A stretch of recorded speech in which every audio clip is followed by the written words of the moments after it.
भरत कुमार बारिक, घर धामनगर। मोर पेशा हूँ जोग शिक्षक। गत काली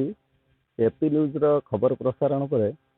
आम राति जेहेतु काली तो इंडिया साउथ अफ्रीका खेल थिला देखला पर भारी न्यूज टी देखी भारी मुझे मर्माहत होती। हेल्प फॉर पीपुल आमर गोटे संगठन अच्छी, आउ गोटे संगठन भी अच्छी नवजीवन फाउंडेशन। ये दुईटी संगठन समस्त पिला सदस्य मिलमिशि किंचित मात्रा कहले आम कि ना कि हेल्प करूँ। कल रात 11टार आम कथा जहाँ भी हूँ मानस को कहली अनेक पिलांकर आमर भी दीदी जन कहली सी भी जहाँ जेहेतु ये गोटे बड़ प्रोब्लेम कर भी किसी मात्रा आर्थिक सहयोग करी आम कहलु जेहेतु विकास बाबू बहुत दुखर अच्छे लुह को देखिकी काली चिंता कलु जहाँ भी हो किसी ना कि आम हेल्प करूँ। आम जदि किसी हेल्प करा आमको देखिकी भी आम जी तो आम तो घर पड़ी महाविपद किसी ना घर पड़ किसी भी क्या भी आम चाहिए सहयोग कर आम आसी सत सी भाई जन दिव्यांग देखी भारी मो गोड़ी देखिली जो मानस कहली जहाँ भी आम समस्त को अल्प बहुत सहयोग करती आम संगठन तरफ काली जहाँ भी हूँ आम जा जहाँ भी हूँ समस्त सहयोग आज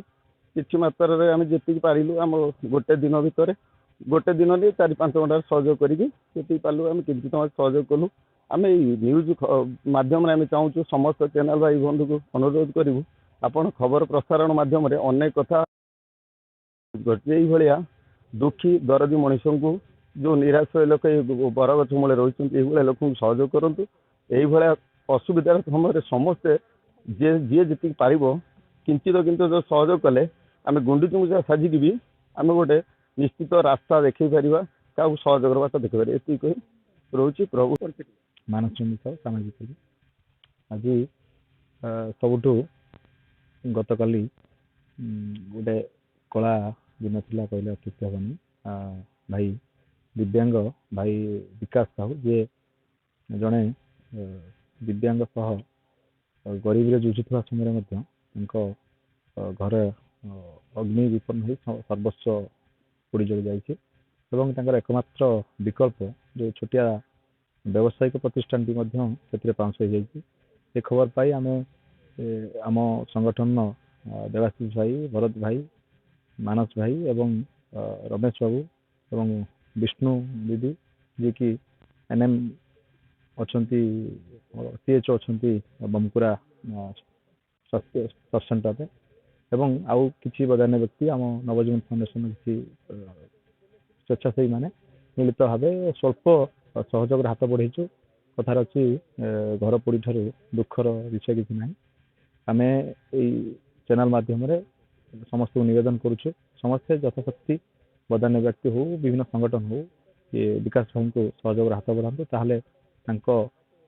किंचित असुविधार समाधान आसपार आउ थे निवेदन कर समस्ते सहयोग हाथ बढ़ातु। श्री रमेश चंद्र बेहरा जड़े सामाजिक कर्मी तथा ये भारी मैं हृदय विदारक दृश्य देखिली ये केवल भगवान प्रार्थना कर समस्त दुख तो जहाँ को दौरान दिखु कि घर पड़ दुख सब दुख तो बड़ी जाए चोरी कले जड़े छाछुणी खोला नालिया नहीं जीव ना कि थे अग्निकांड घटले सर्वस्व चली जाए ये दुनिया जड़े निश बेसार हो जाए जनकर जेकोसी अग्निपीड़ित दुनिया से निश बेसार हो जाए। आज आम जो स्पट आस देखिलु अवस्था जो अवस्था बर्तमान से केमी जो हाड़भंगा शीत केमी रे केमी कौन करेंगे ताहे केवल परितापर अनुतापर प्रसंग अटे। एटिक आज आपण मान जरिया जिला प्रशासन निकट में दाबी रखुची जिते प्रकार सहायता जोगे हवा कथा विकास दि जाऊ।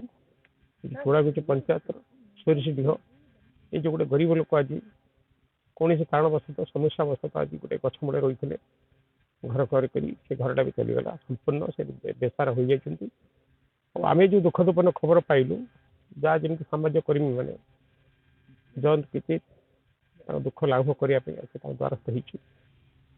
अन्य सामाजिक कर्मी मान समस्त स्वेच्छासेवी संगठन मान नवेदन कर दुखदपूर्ण समय आसी सुरेश द्वारा पहुँचतु सहायता हाथ बढ़ातु प्रशासन जिते संभव समस्त प्रकार सहायता जोगे दो।